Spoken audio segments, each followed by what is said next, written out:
राधे राधे। स्वागत है आपका मेरे YouTube channel Gauri Ganesh TV में। आज की कहानी है जैसे को तैसा। कृपया कहानी को अंत तक सुने। नव्या ने आज एक ऐसा फैसला लिया जिसके बाद उसे ससुराल में सब बुरा बोलने लगे, लेकिन उन लोगों की वजह से ही उसने यह फैसला लिया था। नव्या एक नौकरी पेशा लड़की थी। उसकी शादी पंकज से 2 साल पहले हुई थी। उसकी तैनाती सीमा पर थी, इसीलिए नव्या उसके साथ नहीं जा सकती थी।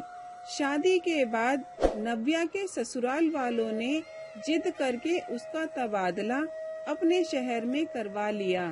उससे कहा कि तुम अकेली कैसे रहोगी, हमारा भरा पूरा परिवार है, सब साथ में रहेंगे अपने घर में।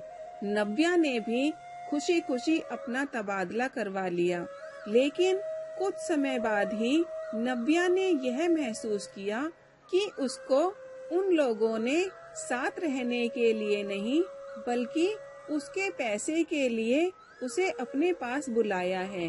क्योंकि अगर वह अलग रहती है, उसके पति जो पूरा घर का खर्च उठाते हैं, वह आमदनी बंद ना हो जाए, इसलिए उसे अपने पास रखा है। धीरे धीरे तो अब उसके पति के साथ साथ उसकी भी पूरी तनख्वाह घर में ही लगने लगी। हर छोटे बड़े काम के लिए उससे ही पैसे मांगे जाते और ताना भी मारते कि तुम तो अच्छा कमा लेती हो, इतना तो खर्च कर ही सकती हो।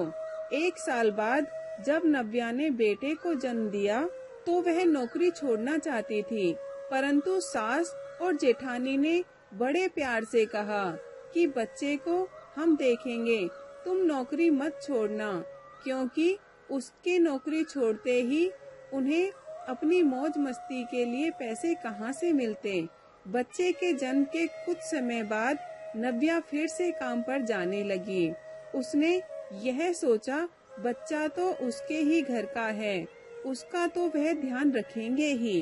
कुछ समय बाद नव्या ने महसूस किया कि कुछ दिनों से उसका बच्चा कुछ चिड़चिड़ा हो गया है और उसे छोड़ता ही नहीं है। जेठानी के बच्चों को देखते ही रोने लगता है। एक दिन तो उसने देखा कि बच्चे का गाल काफी लाल हो रहा है। उसने आया से पूछा, लेकिन वह चुप रही। तब नव्या को लगा कुछ तो गड़बड़ है, तो उसने रात में चुपचाप आया को फोन किया। तो उसने बताया जेठानी के दोनों बच्चे उसके बेटे को परेशान करते रहते हैं। आज उन्होंने बच्चे के गाल पर जोर से खींचा, जिससे वह लाल हो गया। वह तो उन्हें बताना चाहती थी, पर माजी ने बोला था अगर मैं आपको बताऊंगी तो वे मुझे काम से निकाल देंगी। नव्या को अपने बच्चे के चिड़चिड़ा होने का कारण पता चल चुका था। कुछ दिन बाद बच्चे को बुखार हो गया। 2 दिन नव्या ने छुट्टी ले ली। तीसरे दिन बच्चा कुछ ठीक हुआ तो वह ऑफिस चली गई, पर बच्चे की चिंता में जल्दी घर आ गई तो देखा सास और जेठानी हॉल में मजे से कोई फिल्म देख रही हैं। जब वह अपने कमरे में गई तो बच्चा रो रहा है, पूरा मुंह लाल हो गया था। पता नहीं वह कितनी देर से रो रहा था। उसने अपने कपड़े भी पूरे गंदे कर रखे थे। लग रहा था वह काफी देर से ही पड़ा है। जब उसने सास और जेठानी से इसकी शिकायत करी तो उससे जेठानी बोली, इतना कमाती हो, इसके लिए एक अलग से आया रख लो। उनका उत्तर सुनकर नव्या स्तंभ रह गई। उसने अपने पति को सारा हाल बताया और अपने तबादले की अर्जी ऑफिस में दे दी। संयोगवश 1 ही महीने में उसका तबादला हो गया। जब वह सामान बांध रही थी तो सास ने पूछा, कहाँ जा रही हो? नव्या बोली, मेरा तबादला हो गया है। तो सास बोली, वहाँ बच्चे को कौन देखेगा?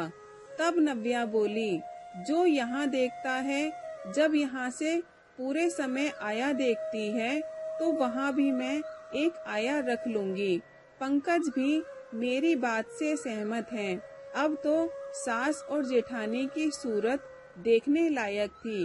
उन्होंने अपने पैरों में खुद कुल्हाड़ी मारी थी। कभी कभी लोगों को जवाब देना भी आवश्यक होता है। अगर आप हमेशा चुप रहते हैं तो लोग आपको और दबाने की कोशिश करते हैं। हर चीज की एक सीमा होती है, उससे ज्यादा सहना गलत बात है। अपने ऊपर हो रहे गलत व्यवहार का विरोध अवश्य करना चाहिए। दोस्तों, आपको कहानी कैसी लगी कमेंट बॉक्स में जरूर बताइएगा। कहानी पसंद आई हो तो वीडियो को लाइक करें और चैनल को सब्सक्राइब करें। वीडियो को लास्ट तक देखने के लिए बहुत बहुत धन्यवाद। मिलते हैं और नई कहानियों के साथ। राधे राधे।